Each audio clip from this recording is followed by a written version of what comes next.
Welcome to the PC Gaming Weekspot, your recap of the last 7 days in PC video gaming. My name is Colin Ahern, and joining me this week, well, content became a business term for all moving images. A David Lean movie, a cat video, a Super Bowl commercial, a superhero sequel, and a YouTube video / podcast starring the man sat opposite me on this virtual table.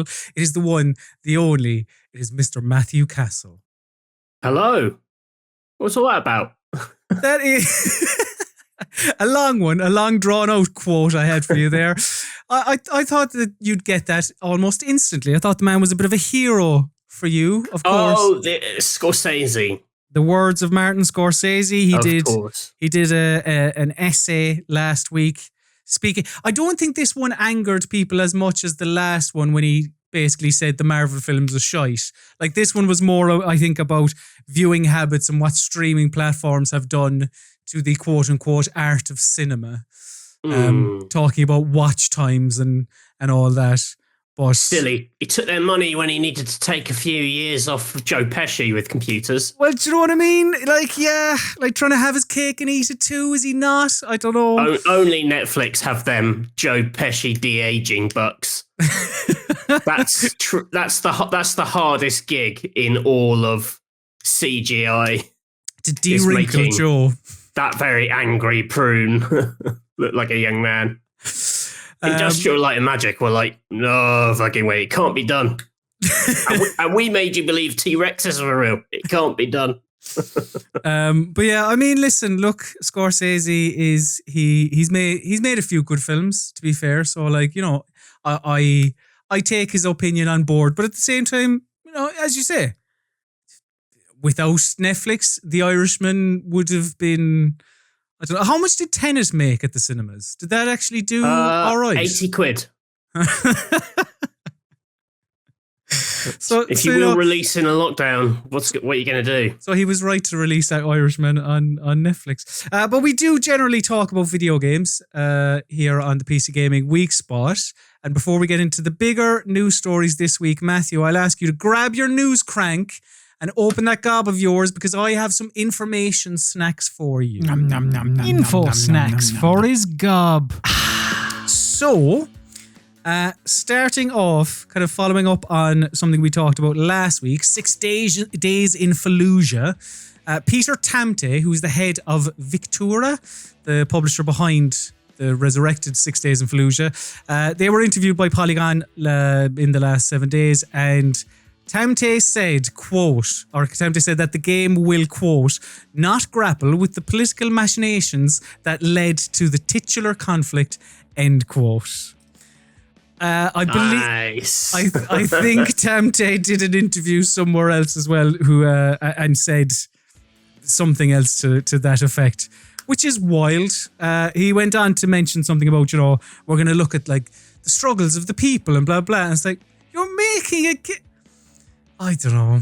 Yeah. It just seems a little odd. I mean, when people say that, it always sounds like they're speaking to a particular crowd, yes, which is a bad crowd and not a crowd, you know, whose opinion you should particularly care for. So, you know, yeah, shut up. It does smell a little bit like, you know, we can't alienate people because we want their money, and it's like, okay, maybe that's our target audience for this game. Could be, yeah. I wouldn't be surprised. In other news, Joseph Fares, who's the game director at Hazelight, who did Brothers. No, they didn't do Brothers. They did, what's it called? The A Way Out. He spoke to Game Informer. He made Brothers, though. He did, you're right, and then spun off, didn't he? He spoke to Game Informer recently, and he told them that he will give $1,000 to anyone who says that they get bored of the studio's upcoming co-op game, It Takes Two. His quote is phenomenal. So, you can put this as the headline. I can literally give $1,000 to anyone who says, "Oh, I'm tired of this game now because it doesn't surprise me." $1,000. I guarantee I'll give it to everyone who gets tired, but they have to be honest about it. And I think that sounds like something dumb we'd say on this show. That last bit is the key, because they have to be honest. Well, you've said it now, so everyone is going to. It's like somebody who writes a negative review on Steam, and we see lots of them every week, Matthew. It's like 600 hours. Didn't really like it, actually. This one was a bit shit. So yeah, I think he's going to. Can you hold someone to that? I don't know what the legality of that is. Yeah.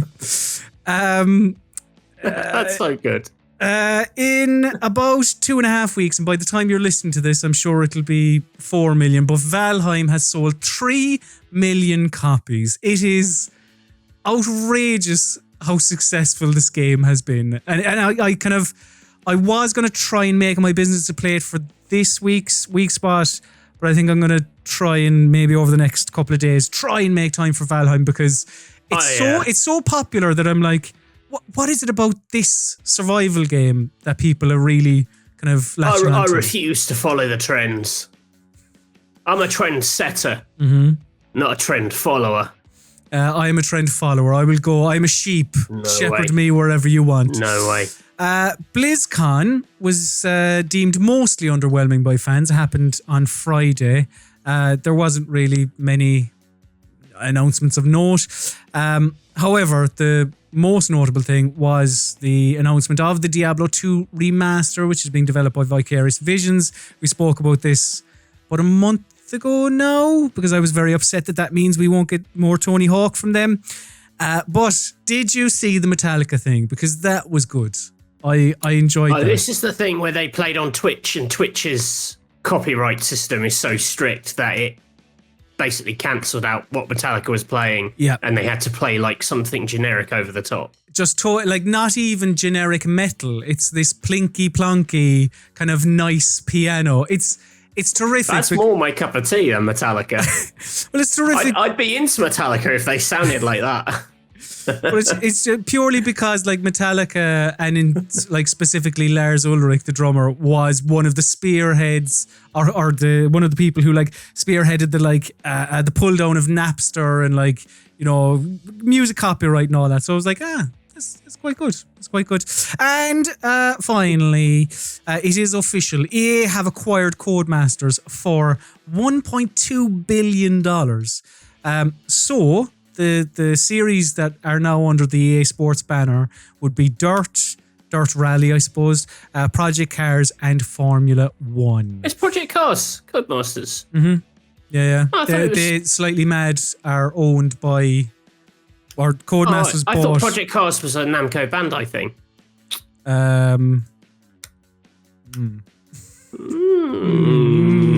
But those are your bite-sized news stories of the last week. So now let's get into some. You just fed people a total lie. Lovely, did I? Did I feed them a lie? It's published by. I think, but I thought Slightly Mad owned it. Maybe they do. Okay. This is why this is a news bite and not the main meal. Exactly. Yeah, we'll talk very confidently about the next bit in headlines and hot takes.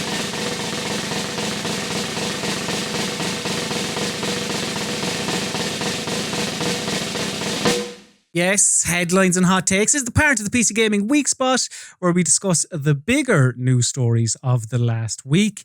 And whilst nothing is confirmed, for all of you Silent Hill fans out there, it's getting a little bit exciting. Exciting for some, and maybe others are a little bit perturbed by one of the developers that are being rumoured to be making a Silent Hill game. So, first of all, Bloober Team CEO Piotr Babieno spoke to GI.biz, and he said, quote, "We've been working for more than a year on another gaming project, another horror IP, and we're doing this with a very famous gaming publisher. I can't tell you who, I can't tell you what the project is, but I'm pretty sure when people realise we're working on it, they will be very excited." Now, everyone went wild and like with theories and all that, and we're thinking this must be a new Silent Hill. But VGC have since reported that their sources tell them that Konami have outsourced Silent Hill to what they called a prominent Japanese developer. But they also said that they couldn't confirm whether or not there were 2 Silent Hill projects in the work. Now, I know... I mean, I was quite excited to talk to you about this because, like, you like Silent Hill, don't you? I'm not like a super fan, but I like it enough. However, it would be fair to say that not the biggest, like, not necessarily a super fan of Bloober Team. Not really. I mean, I think they're very like post Silent Hill. Like they're clearly inspired by Silent Hill, but the games they've made from those inspirations, I don't think have ever really delivered. I think they've got this idea of like psychological horror, which, as we all know, is code word for not actually scary horror. And that's kind of depressing because, Silent Hill has this psychological element to it for sure. It's got this layer of interesting stuff going on, but it's also like pretty scary. And Bloober games aren't scary, I would say. I think they, they had some good jump scares and some creepy stuff in Layers of Fear, but I think it's been kind of downhill from there for me personally. And so, it would appear from their continued success and the kind of projects they are getting, like Blair Witch, and the support they're getting from Microsoft pushing the medium heavily, that they are a success and they are scratching someone's itch. So I don't know if I'm just at odds with the consensus on this one, but it feels like whatever that their thing is liked and celebrated, which kind of bums me out because that kind of gives you permission to carry on in that vein. And it would be a shame, I think, to see Silent Hill become quite an inert game like the medium. Well, like the medium, it divided the crowd massively. And if you're looking, like the medium isn't a horror game. It's not, if you define a horror game by being scary, and the medium isn't that. It's a bit creepy, but even at that, it's very tame. It's more kind of a thrillery, to use, film terminology, I suppose. But yeah, like Silent Hill, it's meant to be scary. And when you consider that the last Silent Hill project that people played, in a way, was the demo for Silent Hills, the cancelled Silent Hills, which shit people right up, because that was proper terrifying. So like, I understand people's kind of worries and like real Silent Hill diehards when they hear that Bloober Team are attached to this, because Layers of Fear was probably their scariest. Like that's where they sort of peaked. And I can completely understand why people think this is going to be Silent Hill, not just because of the quote, but like the fact that they work with the composer, the fact that the medium is very Silent Hills with the dual reality thing. It almost feels like a sort of tech demo for what they could do with it. And you could almost understand them like limbering up and getting their engine ready to do something like, to do a Silent Hill game. But yeah, it's just, I don't know. Maybe it's something else. I've been trying to think of like other big publishers with horror games. And like there were a few, because you've got to remember, like post Resi, there was quite a rush of survival horror was pretty big. Yeah. But would you not, like, if somebody says like, oh, we're working on this big horror game, big gaming publisher, I think in horror, and especially if you're alluding to like a classic horror game, like is it not either Resident Evil or Silent Hill? Because I don't know. Like, so what would you put in there? Would you put in maybe Alone in the Dark? Perhaps, but like Fatal Frame. Okay. which was really good. Used to be really good. That's who made that? Was that Tecmo Koei? I think. I can't remember. I think Fatal Frame was a Tecmo game. Let's have a look at that. Yes, Koei Tecmo. There was that. What was that one? I think it was a PlayStation first party one, so it's probably not this. But there was that one where you sort of saw through the eyes of the villagers. You were trying to escape from a village, and you could like hijack other people. I want to say it was called like Siren. It doesn't ring a bell. I don't remember that one. Yeah, but even, do you know what I mean? Like you're like, if they said, "All right, I'll give you Fatal Frame," or maybe like Fear, but like, they're not Japanese. They're not. Well, yeah, okay, yeah. You know, Alone in the Dark, Fear, they're Western things. Yeah, it's tricky. There aren't many. I would also say though that like, you know, if it's meant to be a big secret, that quote kind of gives the game away a bit, which that's what makes me think it isn't Silent Hill, because it's just so obvious. You know, that's like the obvious thing, and it's you're in effect announcing something which should really be top secret.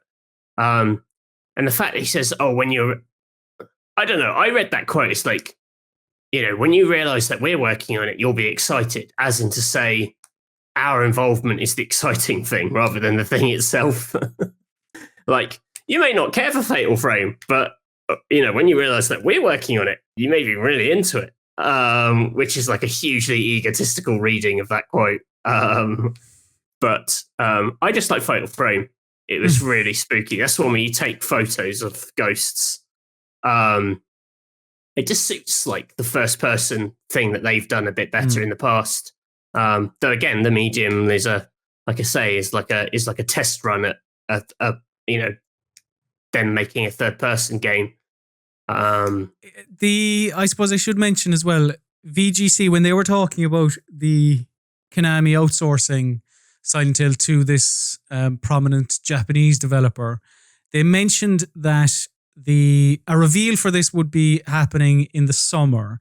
And they did also mention that the game would be like slightly different to previous games in the series. Like, do you? I mean, well, the strength of Silent Hill as a series, like there could be 2 Silent Hill games in the works. Like, there's nothing like is. If you're going to do a big comeback for something, it seems a bit odd to like tear people between 2 visions of it. Like, that feels quite unusual. Like, that would be quite a ramp up for Konami as well, to go from like, they basically aren't making traditional games at the moment to all of a sudden, there's more Silent Hills than you know what to do with. Yeah. I don't know. The 2 games thing seems odd to me. And the fact that like VGC have heard, you know, they're pretty confident of their Japanese developer version of this. Yeah. Makes me think this isn't Silent Hill and it's going to be something, you know, something completely different. Clock Tower or something really weird. But to your point, yeah, it is odd. Like the quote from the CEO, like it is ending on, "I'm pretty sure when people realize we're working on it, they will be very excited." But then, like, well, there's that, and it's like we're working on a horror IP with a very famous gaming publisher. It's not we're working on a very famous horror IP. Yes, yeah. So like we could be working on a piece of shit with EA. Like we could be like, it's not. Yeah, that is fair. Like, yeah, we're working with Capcom, but it's not Resident Evil we're making. And he hasn't even said it's Japanese. That's why I misread it. Yeah. The Japanese angle is the prominent Japanese developer. Yeah, so I mean that's literally could be God knows, you know. But like, yeah, you're right. Sorry, I don't know why I thought I misread that. I thought it said a Japanese publisher, and it's not. I mean, I don't want to dull the impact that Bloober Team have had, because like whilst I thought the medium was like middling to below average with a cool mechanic. There are like Bloober Team have their fans, and it so like his quote where he says, people will be excited when they learn that we're, or whatever, I'm paraphrasing now, but like when they learn that we're working on it. I'm sure some people will, like regardless of what it is, because this is a very deep dive into this quote and the different readings of it. This reminds me of the Gene Hackman film, The Conversation, which revolves around a very similar dilemma. They will be when we're working on it, they will be excited. When people realize we're working on it, they'll be excited. They'll be excited. We'll find out whether we'll be excited or what game they're working on in due course.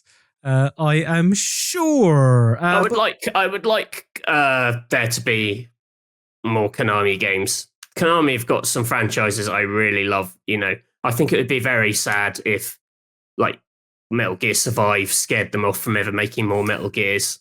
And I think you can make Metal Gears without Kojima. I think that's perfectly doable. And I also think it would be very sad if we didn't get any Castlevanias. I think I mentioned that last week or the week before. Like that's one of the games that I want. Like I want to just kind of dream up is the Metal Gear Solid 6 without Kojima. I'd love to know what that looks like. I believe even in that VGC report, their understanding of the situation was that Konami is more open to outsourcing games because of how weak Metal Gear Survive was. They use Metal Gear Survive as an example. So like, I don't know, be cool to see some other developers' takes on some Konami, big tentpole video game franchises. So we will see in due course. But another thing that we will see is a right angle. Yes, a right angle. We're already at Tech Corner. I know, and a prominent right angle it is because, Matthew, I know you love money, right? You'll take I love it. Any currency as well. I love it, but I don't have much. Cold, that's what that's the problem. Yeah, cold hard sterling, or the reason you did tell me off mic that to try and get more money, you're getting into all this mining, this cryptocurrency, this Bitcoin and all that. And I know you've had to buy up all of the graphics cards that have come out recently. Yeah. They've cost you a pretty penny, and I'm delighted to tell you that Nvidia have decided to release graphics cards for cryptocurrency, for mining. So the upcoming RTX 3060 graphics card that is rumored to be, it's not confirmed yet, but it's rumored to be out this Thursday. I think it is the 26th. What they've done with this one to try and deter miners from just kind of snapping up all of the graphics cards is they have reduced I think it's called the hash rate. Yes. Right. Which, I don't know, it does something that makes it less attractive for cryptocurrency people. I know I was going to make a terrible joke about hash browns, but I can't make it work. So let's just move on. We'll try again at the end of the segment. But what they're doing is they're launching an Nvidia CMP, which is a cryptocurrency mining processor. And they put up a little blog post of a quote here. We designed GeForce GPUs for gamers, and gamers are clamoring for more. Yet NVIDIA GPUs are programmable, and users are constantly discovering new applications for them, from weather simulation and gene sequencing to deep learning and robotics. Mining cryptocurrency is one of them. I like this idea of like, the reason you can't buy a GPU is because loads of people are buying them up for weather simulation. I know, yeah. Yeah, and gene sequencing. Can't get enough of that.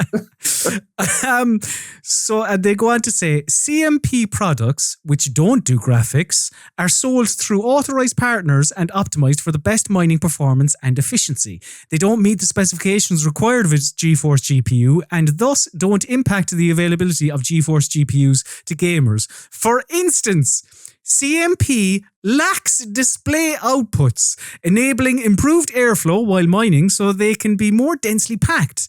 Or weather simulation. Or for weather simulation. I love what Nvidia, what they've done, what they're doing here is releasing graphics cards that have no graphics. You can't see, there's no display port with these graphics cards. And also, instead of actually, and this, I suppose similar to what we were saying to 6 Days in Fallujah, and you going, we want money from everyone. Like, you could just you could do something, do your magic, whatever, I don't know, but you could do some magic to make these graphics cards so that you can't mine for cryptocurrency. You could do that because I should have wrote it down or I should have made note of it. But like the average crypto miner person, like the amount of electricity they use is outrageous. I should have probably made note of it. But like it's an astronomical figure. But it's literally like, will there come a point where you're losing money because you're using so much electricity? I was looking this up the other day because I kept reading stories about Bitcoins, and then I was sitting in bed, and this was literally last week, thinking to myself, I wonder if I could get a Bitcoin, because that would be good. Because they're worth loads now, but they're predicted in whatever 10 years to be worth, astronomical amounts. And because there's there's fewer Bitcoins to get, over time. And so, yes, reading this stuff. So, like, I literally Googled, like, how to get a Bitcoin. or can I get a Bitcoin? And you're reading it and you're like, this sounds doable. This all sounds doable. But then you get to the electricity calculations. And it's a little bit like last week's. How do you find the dark web? Yes, yeah. There are certain things that are just beyond the casual internet user, which I very much am. Because you think, maybe there's an easy way to get a Bitcoin. But no, if there was, they wouldn't be worth what they're worth. Oh man, I wish I'd got a Bitcoin. Like, I remember friends telling me about this, when I was at like university, like 15 years ago, and being like, oh, that sounds dumb. But like back then, it would have been much easier to get. And now those Bitcoins, you'd be a millionaire. You wouldn't have to work. If only I'd listened to those dweebs I was at university with.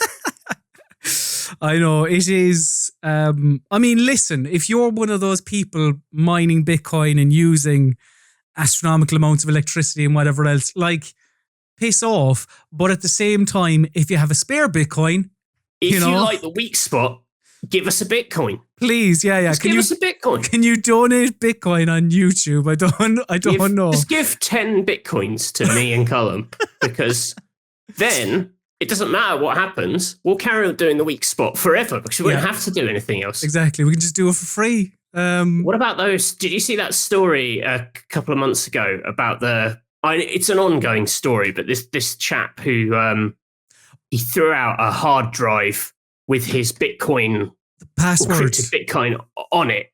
No, there's the password. This was something else. Okay. This is a guy who threw out some old hard drives, and he's basically been campaigning to let his local council.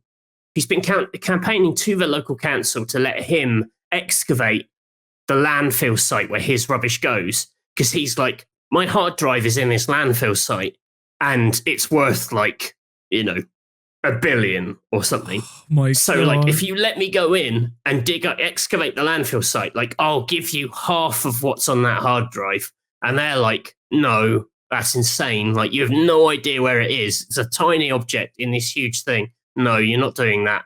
But imagine that, throwing away a fortune. Throwing away $1 billion. Yeah, I thought you were going to mention the guy.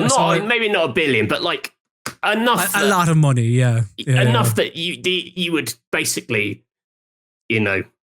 like chuck yourself into the sea if you did that by mistake. Like there's the story I heard was the guy who can't remember his password. My knowledge of Bitcoin. He's got one try left. Is it one? Oh my God! Yeah, and he's down to he's got two. He's got like 1 or 2 tries left before it auto deletes. Before it locks. Like that's the story, is that he's forgotten his password. He has tried a number of different passwords, and he has. I mean, that is the setup for a great sci-fi film, where like we've built this machine. It's going to go into your head and it's going to extract this password from your sort of subconscious, and That would be.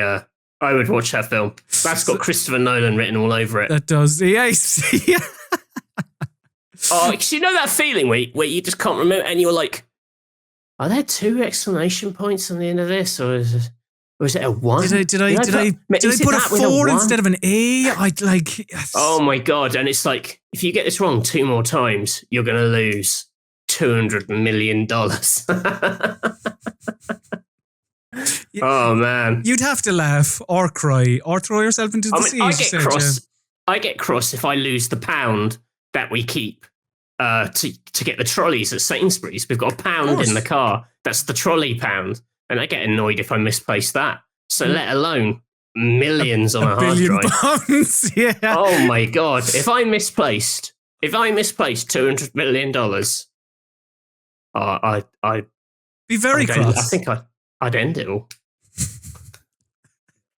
Because all you'd ever be thinking is like, oh my God. Imagine what I could buy. Yeah, exactly. I could get the full Sky package. I could, the amount of things. I could get Now TV. I could get Now TV Boost. Like, I wouldn't have to keep cancelling Disney Plus when I finish the series that I'm watching and then resubscribing. I could just leave it go. Yeah. I could watch WandaVision every week rather than waiting till the end of WandaVision to watch it all there. You wouldn't have that like annoying feeling when you're on Amazon Prime and you search for something. You're like, oh, brilliant, this is on there. And you go, oh, the fuckers. It's only available to rent. You'd be able to go, yeah, just get it. I don't care. I tipped Deliveroo for once.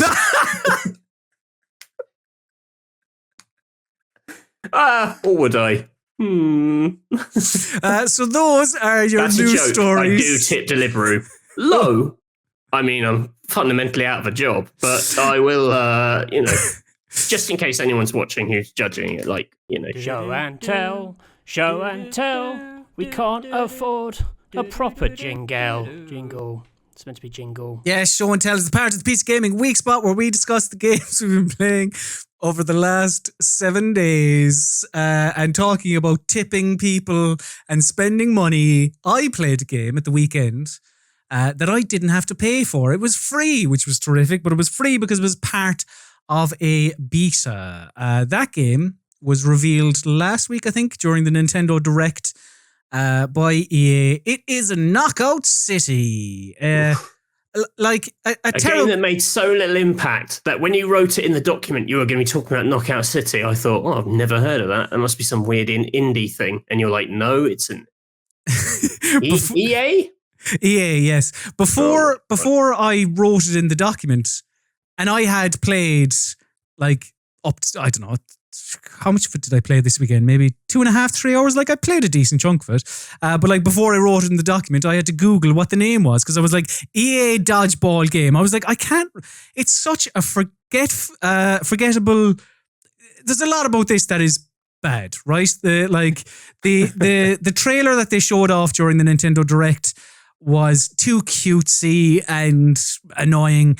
The name is pretty poor. There's a lot that isn't great about this, right? However, I will say, like, there's a reason I played 2.5, 3 hours of this. I was only expecting to play... because you got to fill a few minutes of Weekspot. But genuinely, I was expecting to play like half an hour and fill a few minutes of Weekspot.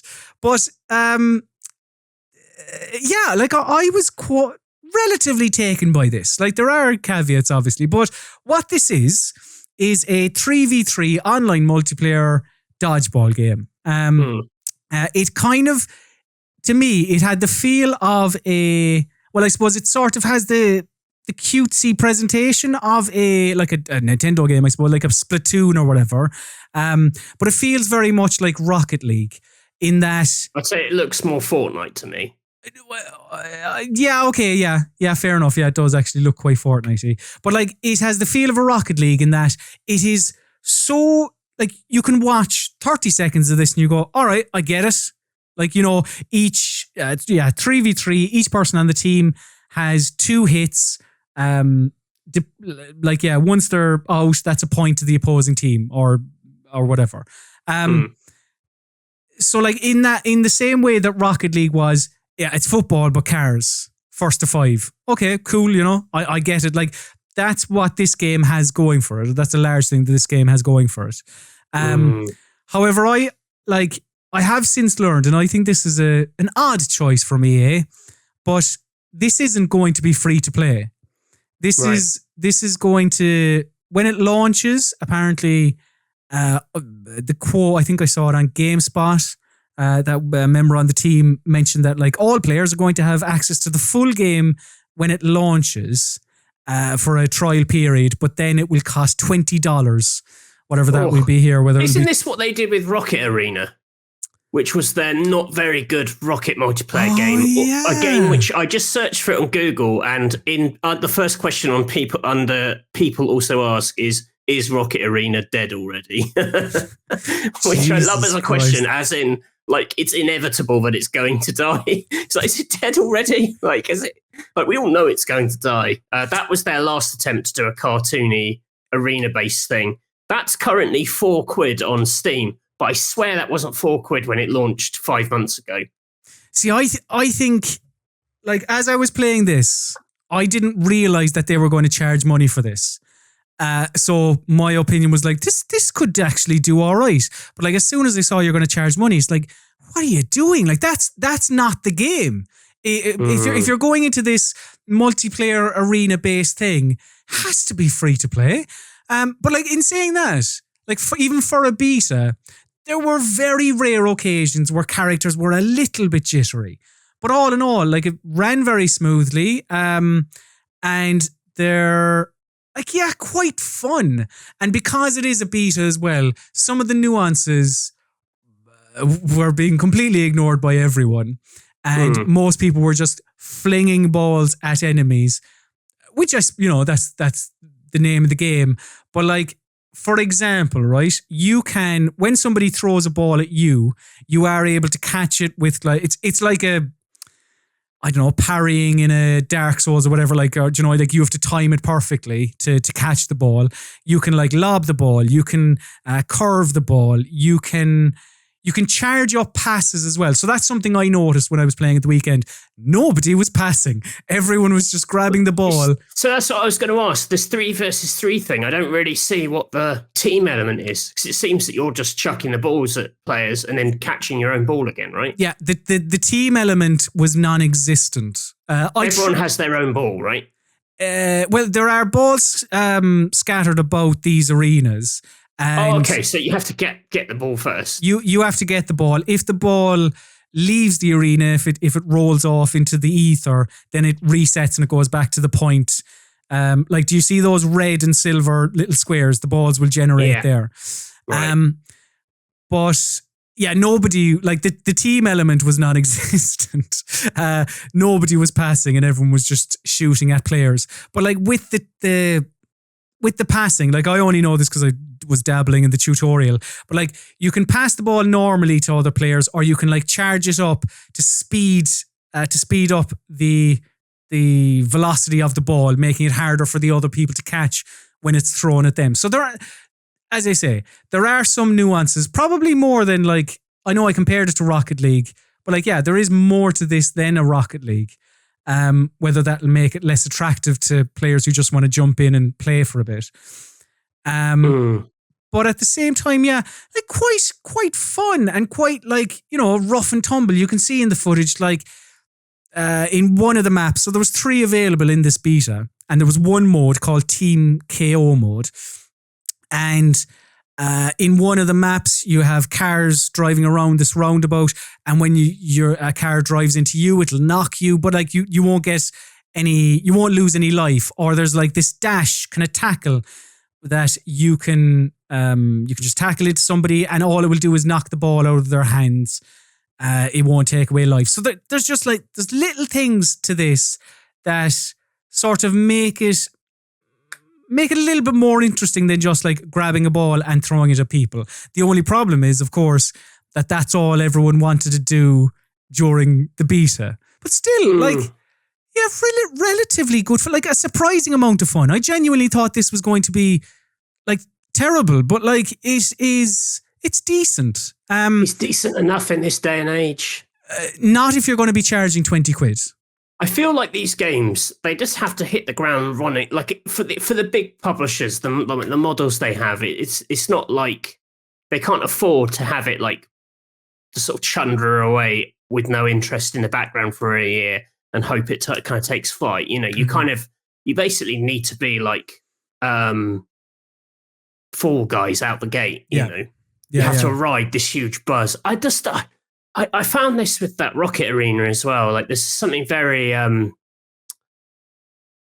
it's very sort of irritating about EA's sort of way of announcing these things like a few weeks before they come out and being like, you know, this is going to be a phenomenon, and it's like phenomenon, or you know, or it's going after that sort of phenomenon game space. So it's got to be like mega success or bust, which must be terrifying for the people involved in these things. You know, if you're working hard and like you say, if you have made something good, you know, something that feels nice, has a nice energy to it, but you can just never tell with these things. It feels like a total kind of crapshoot. Like some of the things that are massively successful, I wouldn't say they're successful because they're especially good or especially magic. Like, but you know, like you bring up Fall Guys, and I think that like exactly that's what every game now should be, because Fall Guys isn't free. You know, that was 20 quid or whatever, and you know it's made them a lot of money. But like Fall Guys is an example of like maybe right place, right time. But like this is like there's no comparison in terms of the quality between this and Fall Guys. Like this is a decent game. Like this was good fun.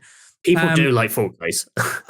they do, and like more luck to them. Like people like a lot of things, but Fall Guys is fine. But like Christ, no, this is good fun. It's I guess actually rather than chasing the battle royale thing, this like Rocket Arena and that skating one Ubisoft are making, this feels like post Rocket League, doesn't it? This is people going like, we want one of those games, but like Rocket League was like Fall Guys, kind of an instant success out of the gate, mainly by giving everyone it on PlayStation Plus. Which I feel like you almost need to kind of create that kind of buzz. You need to have that kind of instant mega audience. You need to have people like excited in the game and then pair that with very easy access to a massive audience of people. So who try it and go, why not? You know, which is basically the Rocket League model and the Fall Guys model. I don't know. This feels like Rocket Arena Part 2. I mean, I will say, you know, EA, even at a time, how long ago was that? Is it 18 months? How long is Apex Legends out? But anyway, basically, when Apex Legends came out, you would have thought like Fortnite and PUBG had like a stranglehold on the Battle Royale, and EA backed Apex Legends, and that stands alongside all the rest of the like top tier Battle Royales. But then again, that was free. Like, you know, there's no price for entry. Like here, there is microtransactions, but like I suppose what they're doing here is they're asking you to pay for the game, but then your cosmetics are you get in-game currency to get cosmetics, or you can pay money for cosmetics. But there's no like, you don't pay for characters, you don't pay for power-ups, perks, anything like that. It's very, again, and I know I'm a broken record, like it's Rocket League. Like once you start, it's your like you get better through practice, through improving your skill, and like. But at the same time, there are, like I haven't even mentioned, the ball, like there's an auto lock on when you pass an enemy to throw the ball. There are all these factors at play to like make it quite accessible. And like, you know, I got the, what did they call it in this game? I don't know, the best player in the match, MVP, I think they called it. In one of these matches, and like I was knocking people out, I was getting hits, and I'm shite at multiplayer games. Like I don't care about them. I just find them impenetrable a lot of the time, because if there's a successful multiplayer game, the people playing that are like, that's the game they play. That's the only game they play. And fair enough, this was the beta weekend, so maybe everyone, as I said, like nobody was passing the ball. Nobody was doing any of that. People probably weren't using, like there are these special balls in each arena as well that like There's like a moon. Special balls. There's like a moon ball that when you hold it, you can like travel higher and whatever else. What's the other one? There's a bomb ball. You can figure that one out. So like maybe people weren't using all of the tools as well as they would, say, 2 weeks after release, 3 weeks after release. But like, I don't know. To me, this had a lot going for it in how accessible it was, how you could like from the off just get in there and start making hits. But at the same time, there were other elements to it that kind of like, just like, I don't know, deepen the combat system, for lack of a better word. But yeah, charging people for it from a business standpoint, I think is, I don't know. I'm not sure. Because even Fall Guys, like we mentioned, Rocket League was free. Fall Guys was free on PlayStation, but you had to pay for it everywhere else. So like maybe, so like they still made their money, but like maybe the kind of, that was their entry point into like the minds of the video game playing public, was like that, you know, all these clips could be shared around of, oh, look at my Jelly Bean Man like fumbling around the place, and like people are going, oh, maybe I should give this a go. Here you go, Steam, here's 20 quid. So like, but if do you know if this will be included in EA Play? Because I think Rocket Arena is. I don't know that. Like, as I said, if it is, then it's part of Game Pass and yeah. Like as like I mentioned that one of the developers said that there would be a trial period at the start, but there was nothing mentioned about EA Play. It was just that $20. From, do you know? What's that? Where's the team from?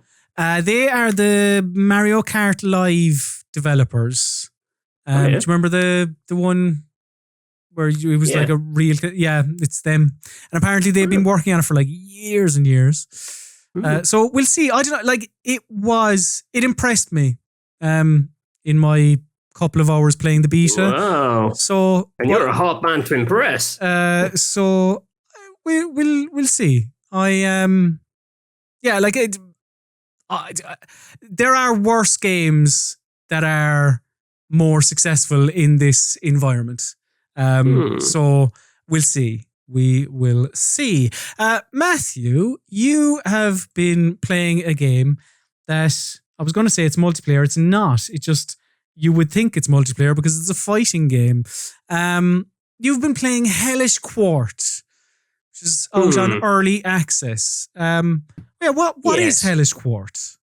It is a sword fighting game that I'm not very good at, so you're going to have to apologise for I apologise in advance for the footage. Also, I realise there's a frame counter in this footage. I don't know how to put that there. Whoops. God damn it.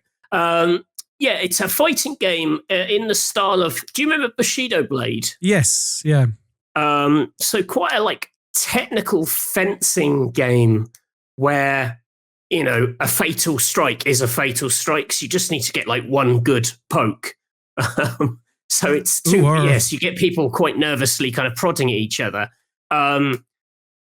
Filmed with like lots of motion capture, but also it's got lots of like interesting kind of physics stuff going under the hood. So it all feels quite reactive, like when the blades kind of clash against each other. Also, they say fencing rather than like sword fighting. It's a bit more like careful. You know, it feels more like you're trying to get one deadly strike. I'm going to admit, I am not a fencer. I've never tried fencing. Really?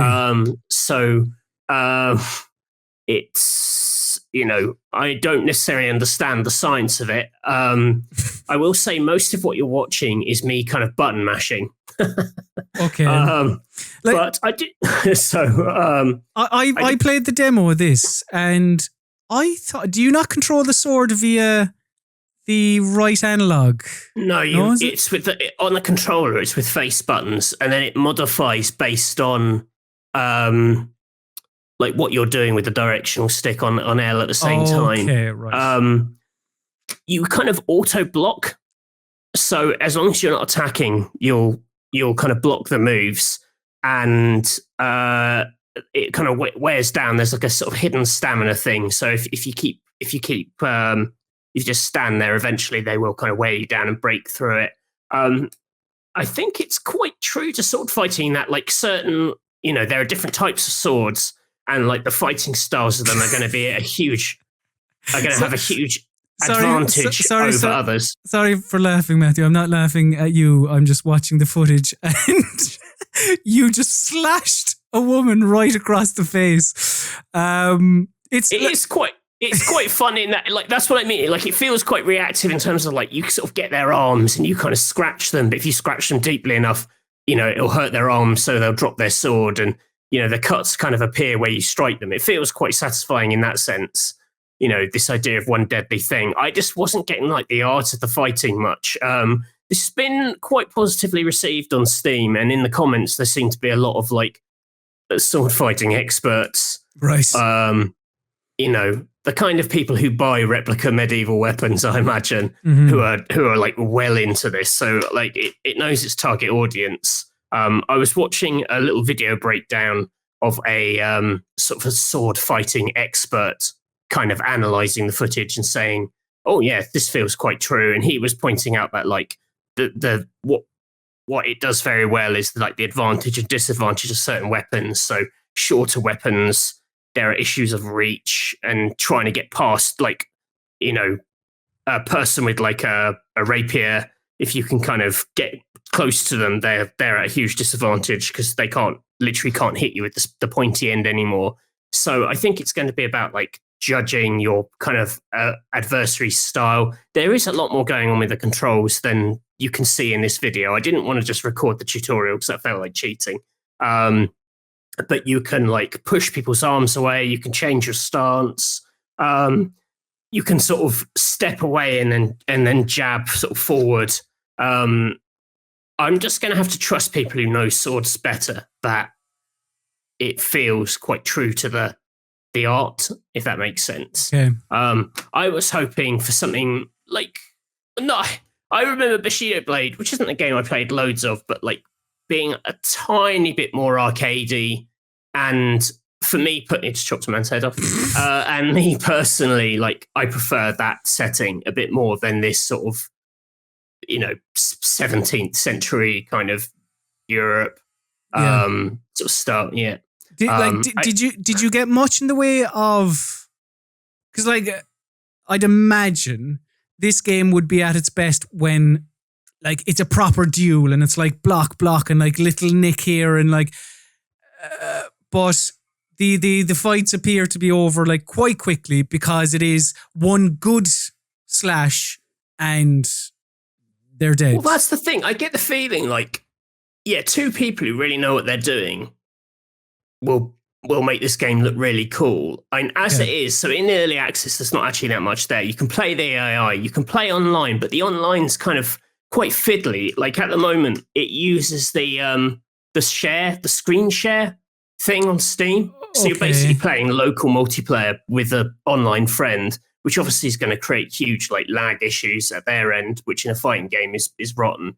And I don't think its final online solution is in the game.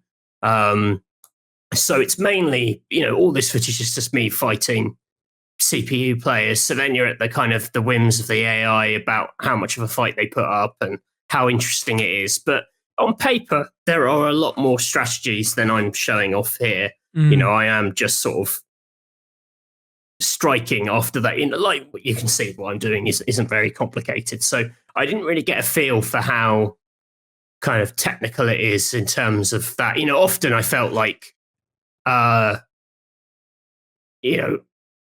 was like 50-50 whether I got them or not. I didn't really know. If you get really close, you can grab them and chop their heads off, which is quite fun.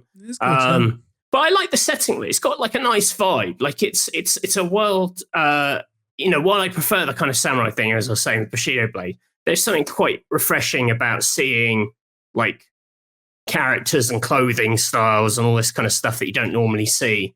I mean, it's not necessarily my like total cup of tea, but it is very much its own thing. Like the character select screen is quite funny. It's just a load of quite like heavy set blokes kind of sitting around in a tavern looking slightly knackered. It isn't like, ultra in your face other fighting games. Maybe if you've got, you can play it local. I didn't try that actually, but you can play the local mode, and there will be a career mode in the final game. this, if there is a big criticism of this early access, it's pretty slight for what it is. There's not a lot of the modes in there, and it feels quite unfinished. Like it says there are like moves lists for the characters, but they don't appear to work or at the moment and things like that. Yeah. So, but that's just that's it's early access. It's early access, isn't it? Yeah. Like, do you? I don't know. Do you have much hope for this game? Like in 12 months, 18 months, kind of. Yeah, I think it'll be popular. I think it's a fantasy a lot of people have. I think the chap who making it was like a combat designer on The Witcher. I think that people like if you read the reviews on Steam, you'll see exactly who this audience is aimed at, because it's the kind of people who are like, oh, I love that this broadsword behaves like this, which isn't something I necessarily like appreciate or understand. Like all my concept of sword fighting comes from dumb video games where you press a button and pull off an impossible move. Here, like there is a reality to it, there is a physics to it, which is different. So, maybe the oddness I find in it is just because we've been trained with dumb sword fighting. So when you see the real thing, you don't really know how to kind of compute. Yeah. I just, I like the childish violence of it and everything. I think the truth of it is that in your head, you'd like to imagine you are a cool sword fighter, kind of like, and then nicking someone in the neck and down they go, where in reality, I'm just bashing buttons and I'm like, I'm an idiot. Yeah, that's the thing. It's so I think the problem lies with me more than the game. But it is quite slight. I think it's like 12 quid or something. But yeah, it's interesting. Like when I saw footage of this, I thought, oh, that looks cool. And having played it, I'm not like, oh, I hate this. I just think, oh, maybe maybe like all fighting games, I haven't got the patience and aptitude to kind of stick with this. So.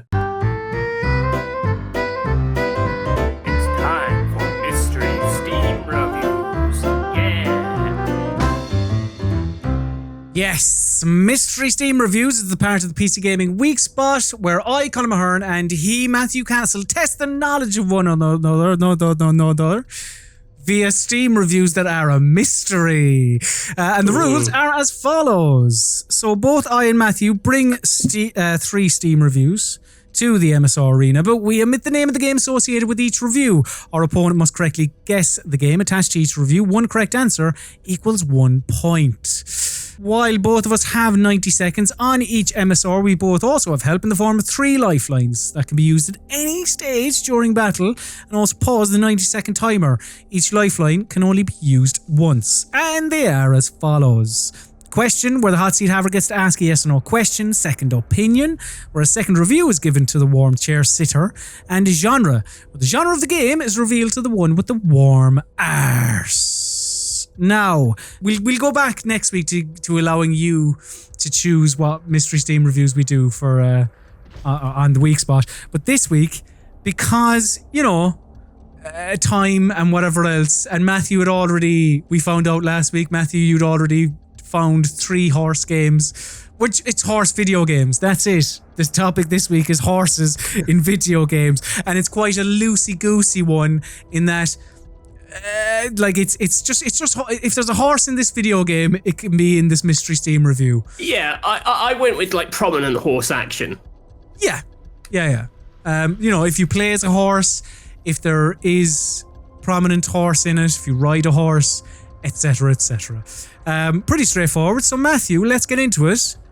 Here is your very first Mystery Steam review. You can ride a horse and play as a pigeon. What else do you need in a game? Although I would appreciate more animal variety. And that's from Texa Infectious. It's recommended 37.7 hours on record, 27 hours at review time. Matthew, your time starts now. You can ride a horse and play as a pigeon. That's interesting. So, ride a horse and play. What games can you become animals in? You could take control of that. Games where you can possess things. Like, possess a pigeon. GTA 5 added the thing where you could eat herbs and then take like trips where you became animals, I think. But I don't think you could ride a horse in that. Like, that wasn't a vehicle. Or was it? Did they do horses as a test run for Red Dead? No. Horse doesn't have a radio, wouldn't it? So they wouldn't have a radio. I mean, you could attach a radio. You wouldn't have that amazing stereo. car radio soundtrack and then cut it off for some horse action. Oh, fucking, we can pay it. Oh, actually, I know what this is. One of the Battlefield games, you play as a pigeon. And you ride horses. 10 seconds. Oh, Jesus. I think it's Battlefield 1. Is that your final answer? That's my final answer. So when you first saw this, you were trying to think in what games can you possess animals and items where you can play as a pigeon? You ended up initially going down the Grand Theft Auto 5 route, then just a flash of inspiration there at the end, remembering, no, this is a Battlefield game, and specifically Battlefield 1. I can tell you, Matthew, that the correct answer is Battlefield 1! Boop, boop, boop, boop, boop. Well done. We'll see if we can get a 3-2 this week, although, I mean, I hope it wasn't too obvious. I hope it wasn't too obvious there that I was disguising a stretch with my victory celebration. I didn't notice it, so yeah, well done. But yeah, I probably should have retired after Tembo the Elephant, but Tembo the Badass Elephant, but we'll see how we get on this week. Matthew, could I have my first Mystery Steam review, please? I bought this game for my daughter. Now she's crawling on the ceiling and spewing bugs out of her mouth while crying for the Dark Lord, says Yormin. They recommend it with 2.6 hours on record. Time starts now. Oh, Jesus. So I bought it for my daughter, which makes me think it's a kid's game unless this Steam review is intentionally misleading. She's crawling on the ceiling, spewing bugs out of her mouth while crying for the Dark Lord. Now, I have shit all knowledge of Dark Souls, but that sounds quite... Oh, hang on, or could be a horror. What horror game do you ride a horse? Sounds Dark Souls-y, quite macabre. Or it could indeed be a horror game. What lifeline would suit me best here now?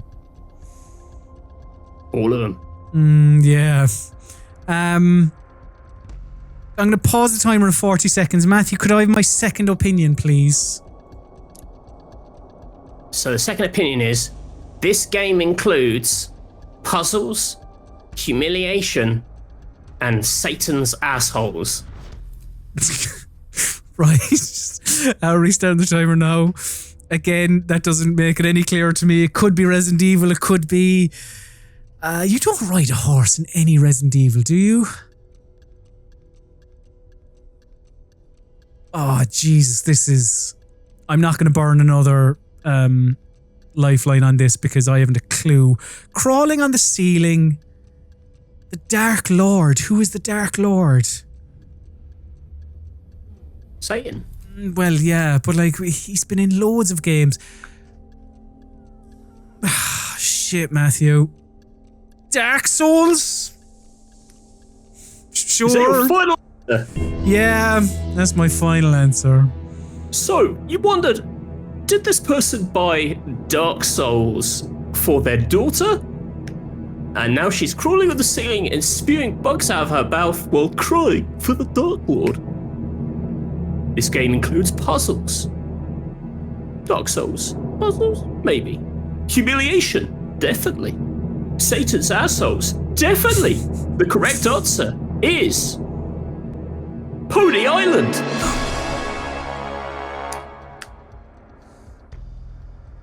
That's an interesting horse. That's a horse! That's a pony. A pony is a horse! Is this? Yes! Is a pony a horse? Yes! Because I saw Pony Island. A pony is a small horse. It's not a distinct breed. I feel like if we were doing pony games... A pony is a horse. All right, okay, yeah. It's a horse. I'm lashing out. Wikipedia. I'm lashing out. Says, I'm lashing out. A pony is a small horse. Depending on the context, a pony may be a horse that is under an approximate or exact height. It's not like a pony. It's just a small horse. I know. I'm lashing out because I'm annoyed because I'm going to do terrible this week. But hey, you know, life must go on. Pony Matthew, Island, though. Big game. Great game. I thought you'd get it from the Satan and the Dark Lord. But obviously the pony thing through. Pony thing through me, Matthew. Matthew, here is your second Mystery Steam review. What can I say? I love this game, but the devs keep trying to add new stuff without fixing the old stuff first. Love the exploration, love the map and its size, love the diversity of stuff you can craft, love the abundant NPCs populating the world, but hate the bugs. And that's from Amonset. It is not recommended. 2,268.6 hours on record. 2,241.3 hours at review time. Matthew, your time starts now. So this is going to be some kind of online creation game, online survival game with a crafting element, abundant NPCs. I don't think that's I don't think you could have played that much Red Dead Redemption 2 online. So I don't think it's that. Can I get a second clue? Can I get a clue? You can, yeah. Pausing the timer there at 1:09. You want the second opinion, is it? Is that what you're... The second opinion, yeah. So the second opinion on this video game is as follows. Fun game to play, base building, tons of servers, tons of mods. I really like this game. Oh, and there is nudity also. So extra 5 stars. Hey. And your timer restarts now. See, interesting. That makes me think of like nudity, just because the only online game I know with like the famous nudity thing is the I want to say Rust has got like the genital like procedurally generated when you create your character, so people get upset because they get stuck with the character with tiny junk. I've not played Rust, so I don't know if it's got loads of NPCs. I assume it's got horses, because you're like primitive and you're capturing stuff. Yeah, I'm gonna say Rust. Is that your final answer? That's my final answer. Now, the playtime was a dead giveaway, apart from everything else, but you kind of recognise, right, this must be some form of online video game. You've ended up on Rust, remembering there being some form of nudity in that game. Some procedurally generated genitals. I can tell you, Matthew, that the correct answer is... Conan Exiles. Oh. Remember the floppy willies? Oh, the other game with willies. Rust definitely had willies in it, right? Did Rust have willies as well? I thought Conan Exiles willies were quite famous willies. Because you could, yeah, there was a willy slider. To be fair, there may be. Dare I look up Rust genitals on my Google? Rust genital. Don't look up Rust genitals, Matthew. Capitalize the R at the very least. Yes, Rust does randomly generate genitals. Unlucky, just the wrong genital. I was game. in the right area. I don't think any of my clues would have clarified that any further. It would have just pushed me down a similar genre route. So. Matthew, could I have my second Mystery Steam review, please? Rooty tooty pointed shooty, says the Midnight Gorn. They recommend this with 11.4 hours on record. Time starts now. All right. So this is... This is one of 3 games, clearly. Well, you see Rooty Tooty Point and Shooty, you go Western, so it's either Red Dead Redemption 2, or Red Dead Online. Unless it's like, I don't know, a Call of Juarez, or, well, to be fair, there's a decent number of Western games now, isn't there? But then which fucking Red Dead? I'm gonna pause the timer there at 46 seconds, and I am going to use my question lifeline. I will say, I'm just going to say, Red Dead Redemption 2 and Red Dead Online are the same game. I thought they were different games on Steam. No, Red Dead Online is within Red Dead Redemption 2. Are you? I don't. Is that? Yeah. I thought Red Dead Online was now its own thing. Well, all right. Well, now you've told me it's not Red Dead Online, so that's thank you.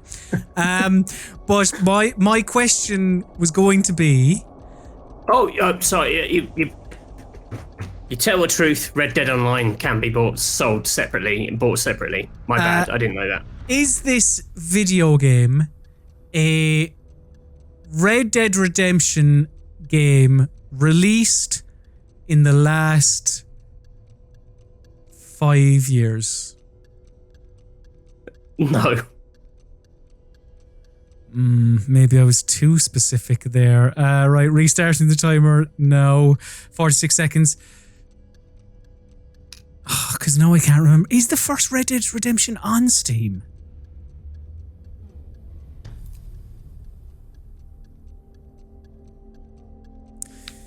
Oh, I mean, it has to be, like, I mean, it could be one of the other Western games. Like, if it's not a Western, that's a disgrace.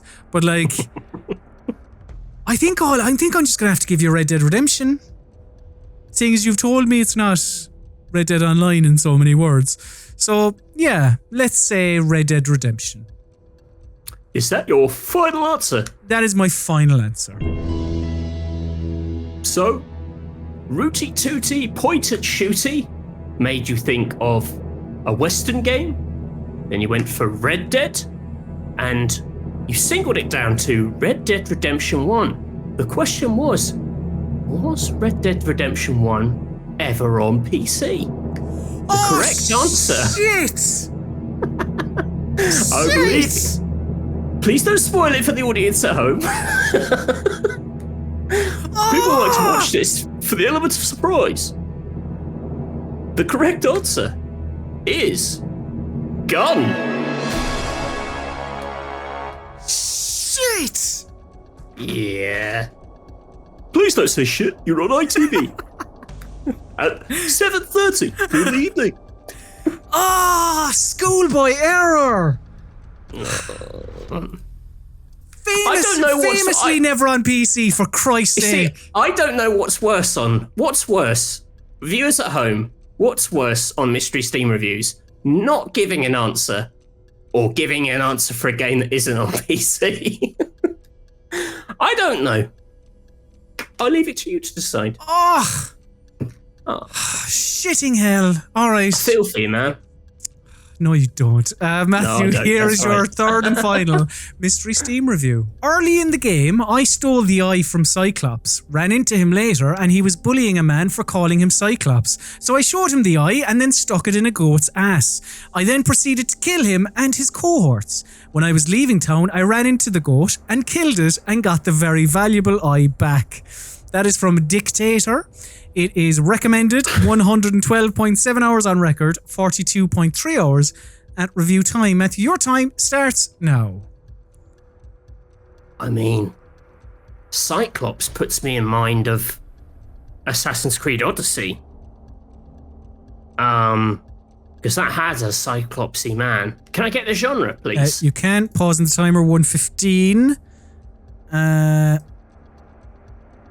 As Matthew uses his genre lifeline. So the genre of this video game, according to wikipedia.org, an action role-playing video game. Oh, come on. This has got to be Assassin's Creed. This is my last one, isn't it? Yes. So do you want to use your question? Oh, yeah, I'll ask a question, so don't start a timer.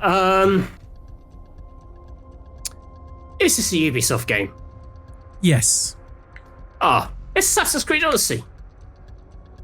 Will I restart the timer? Do you No, need? It's Assassin's Creed Odyssey. Is that your final? That's It's my answer. Almost straight away, Matthew kind of zoned in on that Cyclops, going, "This must be Assassin's Creed Odyssey," and the genre lifeline of being an action role-playing video game, and also the question of it being a Ubisoft game. Yes, all that has made you go, "Must be Assassin's Creed Odyssey." I'm going to be cross. If it's Immortals, I am going to be cross. I'm going to tell you, Matthew, that the correct answer is Assassin's Creed Odyssey. Yes. I'm the best at mystery Steam reviews. You're very chirpy this week, in fairness, yeah. You always are when... I know my horse games. Matthew, could I have my final for a consolation goal? Good. No wonder you didn't want to do it last week. Could I have my third and final mystery Steam review, please? You can. Tried to save the kingdom, but my fighting skills sucked. So I took a psychedelic trip in the forest with a horse, a pig, and a chicken instead, says Jill Sandwich. They recommend this game, with 170 hours on record, but only 82.7 at the time of release. Time starts now. I mean, it sounds like Far Cry, like psychedelic trip in the forest with a horse, a pig, and a chicken. But you can't ride a horse in Far Cry. I think you can ride many things, a saber-toothed tiger, or an elephant, etc., etc. But then what is that? Try to save the kingdom. Now, a game I totally forgot even existed until I was looking up horse games was Kingdom Come Deliverance. I know very little about that because I was kind of warned away from that because it was shit. So look, while we're here, Matthew, let's pause the timer at 41 seconds. Could I have my genre lifeline, please? Because I don't know. A psychedelic? Could you take a psychedelic trip in Kingdom Come Deliverance? Perhaps. I know it has horses, at least. Oh, hang on. This is described as an action role-playing video game. Action role-playing video game. Okay, restarting the timer, 41 seconds now. An action role-playing video game. Well, Far Cry would be described as a first-person shooter, surely. Kingdom Come Deliverance is a role-playing game with action in it.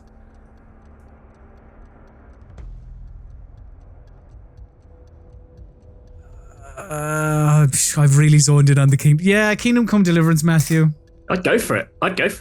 It's obviously not that then. So yeah, no, go for it. Honestly, go for it. Go for it and you'll get a point. Kingdom Come Deliverance. Sure. Is that your final answer? That is my final answer, yeah. Oh, good. The correct answer is The Witcher 3, Wild Hunt. The correct answer is Kingdom Come Deliverance. Hooray! Oh, excellent. My shitty mind games didn't work. Terrific. Well, I didn't have much to lose there, so I was like, yeah, sure. I looked at it and thought, you know what? Let's just put him out of his misery. Excellent. Like a horse that stumbles in the Grand National. Let's take it out back and give it a bit of the old horse medicine, if you know what I mean.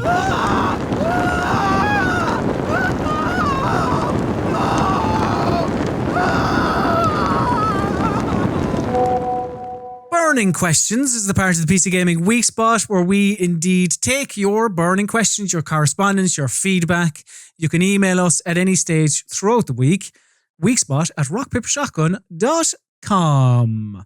And then we might read them out on the show. Matthew, as always, as is tradition on the PC Gaming Weekspot, we start off with a question from Mog, who always gives us a tenner on the YouTube premiere, the video version of the PC Gaming Weekspot. Very generous, Mog. Very generous. Thank you. I really hope you get your entertainment's worth out of out of this series. That's Big very time, kind. yeah. Thank you very much, Mog. Mog, Do it for Mog, Mog says, like in The Simpsons. Mog says, if the UK lockdown ended tomorrow, what would you want to do first? Goes without saying, fantastic show and looking forward to tonight. What would be the very first thing you would want to do? Go to Brighton and give my former employers a piece of my mind in person. Dum, dum, dum. Get rid of me, will ya?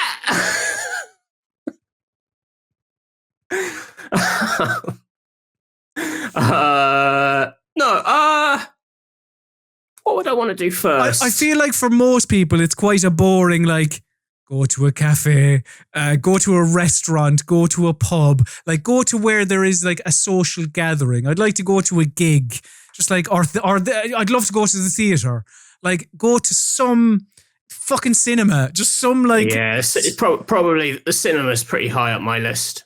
Like just go to like a social. Not even a social gathering, because I suppose like the theatre or the cinema, it's not like you're chatting to the person alongside you, but it's just where like a communal event, or community event, I should say. Yeah, cinema would be good. There's some restaurants and things I want to go to in Bath again. Have some nice food. I mean, when it's all cured, the thing I'm actually really looking forward to, and I'm not an anti-mask or anything, but it's not having to wear a mask, because whenever I do, I have to take my glasses off because they steam up. It is irritating, isn't it? I'm looking forward to being maskless again, but that isn't an anti-mask sentiment. Those guys are assholes. Wear your mask, for Christ's sake. Wear your masks. So thank you very much for that, Mog. Ben, the lovely Ben, got in touch, our moderator on YouTube. Good lad, Ben. Ben says, hi lads. I've been enjoying Matthew's hot recommendation, The Three-Body Problem, recently, and then I heard Jason Schreier enthused about other murder mystery books. Made me wonder, what is it in crime fiction that appeals to those who also like video games? Is it the puzzle nature? The fact that there is a clearly defined goal and motivation? Keep up the great work, Ben. Thank you, Ben. What's The Three-Body Problem, Matthew? That is a murder mystery Chinese book? Science fiction novel. It does have a murder in it. I wouldn't necessarily describe it as a murder mystery, though people are being murdered and there is a mystery, but I'd say it's more of a sci-fi. A murder quandary.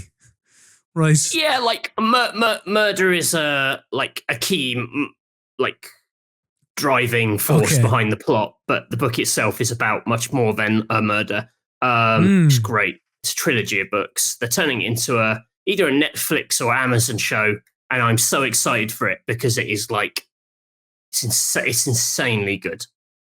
Three-Body Problem, like in its concepts, the scale of it. It starts off with this very sort of domestic problem, but by the end of 3 books, it is, I mean, truly like stuff I want to see on screen, just to see how they visualize some of its concepts and things. Very good, very good. So yeah, why do you think that people who like games also kind of take a fancy to crime fiction, as Ben says? Yeah, I mean, they are like books as games. You know, if you're talking about more the old-fashioned, your kind of golden age of crime, where it's almost like a sort of challenge to the reader. You give them all the clues, you give them all the information, and they have to work it out before Poirot works it out or whatever.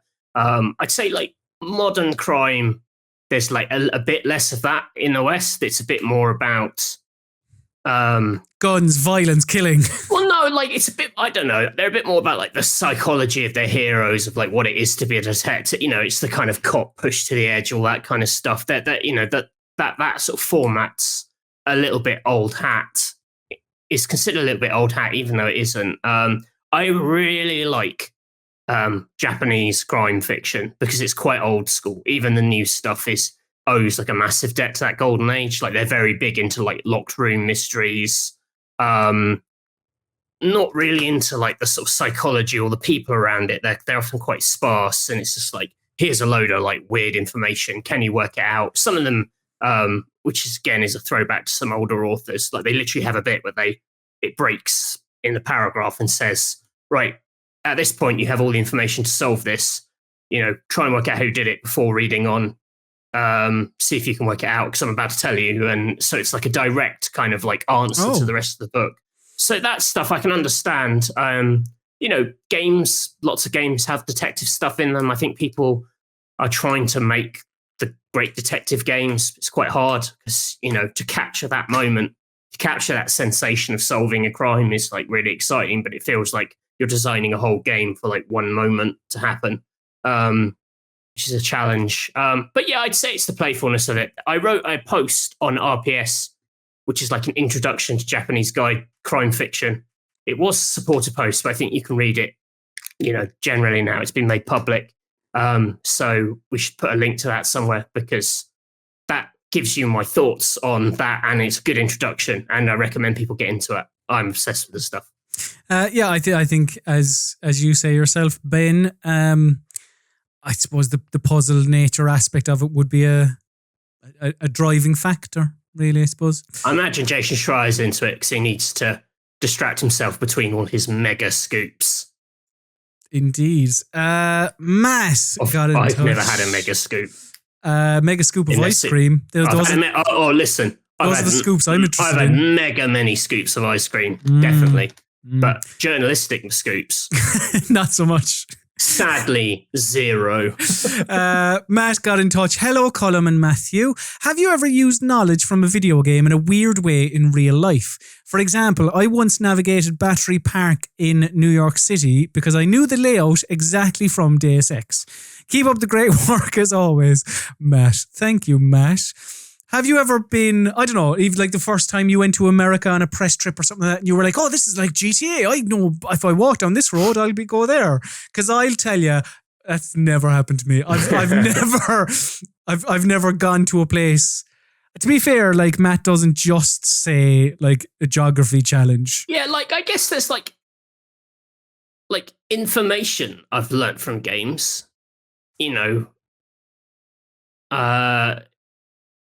like playing like weird science fiction games or games which have got like real life sort of theories or ideas in them. Like I might have absorbed some lessons from games that way, or some sort of philosophical concepts. But I wouldn't say like games have introduced me to interesting real life information. I wouldn't say I've like learnt a skill or I'd be able to apply anything. I'll tell you, for example. Like, if you sat me in a small plane, I'd be able to tell you what the instruments are called now because of Flight Simulator, for example. And I'd be able to say, that does this, that does that. I wouldn't be able to fly them. I'm not saying I'd be able to fly the plane. I'd give it a go. If that tutorial is to be trusted, to give it a go. But I'd be able to say, like, and I wouldn't have before. I'll go, that's that, that's that, that's that. Them's the wings. Those are the wheels. This is called the runway. Let's get into the skies, friends. I'm probably very similar. Like, maybe if games have touched on, like, for example, I wonder, I'm just trying to think if this is a lie or if it's true. But like, maybe I learned a little bit. I'm not saying all of the knowledge I have about the time period is from this video game, but like, I wonder if I must have heard of like the Cold War previously to playing Snake Eater. But I don't know, maybe I hadn't, because I would have. I don't know, because I would have been. What age would I have been? I'm just trying to think what age I would have been. But like, or the Cuban Missile Crisis, like Hideo Kojima loves his fucking history. So like, maybe like little pockets of that, or as you say, like Kojima basically raised you. Yes. Everything you know and are is because of Kojima. And nanomachines, fox die. That's basically all my knowledge. That's the problem. You don't know where the history ends and the reality begins, because then you're in your class, they're like, you're dropping all this Cold War knowledge you've got from Snake Eater, and your teacher's like, holy shit, this kid's genius. And then you're like, the nanomachines inside the boss. And everyone's like, what the fuck? And of course, the Shadow Moses incident in 1998 was the uncovering of the Les Enfants Terribles project. What? Your teacher's like, I don't think this cast covers that. And our final burning question here comes from Frank, who says, quite simply, rank eggs: poached, boiled, scrambled, fried. Frank. Thank you very much, Frank. Have you any opinion on eggs? Because I will say eggs for me should be used as a cooking ingredient in cakes and other stuff. Because eggs are shit. And I understand. I am in the minority, and eggs are so flexible and you can make so many different things with them. Versatile even, not flexible. But like, but I just, no interest. This is easy. This is easy. Worst, boiled, straight up, boiled eggs. Fucking no way. All right. Then, poached. Too healthy? Then, huh? Why poached in third?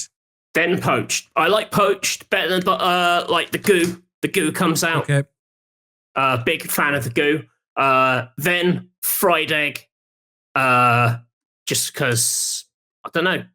I also got the goo. It's a bit easier to eat and put in things because it's flat. It's good for sandwiches, bacon sandwiches, sausage sandwiches. Then scrambled. Scrambled is number one. Scrambled is king. I love scrambled egg. Are you taking into account the ease of scrambled egg, or is it just? I mean, I'd say scrambled and fried are probably of a similar ease level, but scrambled just like very little goo in scrambled egg. Though you are right, but it just behaves on the plate. You know what you're getting with scrambled egg? It's like every bit of scrambled egg is like scrambled egg. With the fried egg, there's a bit of a hierarchy because you've got the white and then you've got the goo, and you're like, I like them both. But with scrambled, it's like there's no decision making. You don't have to play favorites. It's like I am scrambled egg through and through. I enjoy that, even though the knowledge that we took from the Metal Gear Solid series wasn't the fact of what was the child's name frying the egg in Metal Gear Solid 4. Sonny, yes. Where I believe instead of calling it the goo, she called it the yolk. But we were too busy focusing on the Cuban Missile Crisis. I like a gooey yolk is what I'm saying. Because the hard yolk is one of nature's cursed objects. I think it's just very like. It's like eating an eraser, like a pencil rubber. Right. Okay. Yeah. It's very unpleasant. The hard yolk. So yeah, that's my egg breakdown. I will say, scrambled and fried is pretty close. But I just think the scrambled is more of a universal egg experience. Perfect. And I can't add anything because, as I said, hate eggs. But if you have any opinions on eggs or anything else, please do get in touch with the PC Gaming Weekspot. Email us weekspot@rockpapershotgun.com. Thank you very much for watching or listening to the PC Gaming Weekspot. Of course, if you want more of us, there are ways to get more. You can follow us on social media. I am at Colm_Hearn. Matthew is at Mr. Basil_Pesto. If you want to talk to some like-minded people, head over to Discord, discord.gg/rockpapershotgun. If you want to watch the PC Gaming Weekspot, get the video version over on YouTube, youtube.com/rockpapershot. Like, comment, subscribe, ring the bell, all that lovely stuff. But if you want the audio version, subscribe to the PC Gaming Weekspot via all your podcatching apps, including but not limited to Spotify, Apple Podcasts, Stitcher, blah, blah, blah, Pocket Cast, etc. But for all of your PC gaming needs, head to rockpapershotgun.com. I wonder if many things will happen over the next 7 days in PC video gaming, Matthew. We'll find out. Would be good to have some things to talk about and some games to talk about. We'll see when we come back in a week's time. I'm going to make it my business to try and play Valheim. That's what I'm going to do. I'm going to try and at least figure out what is it about that video game that has got the world in a tizzy. Yeah, we'll see.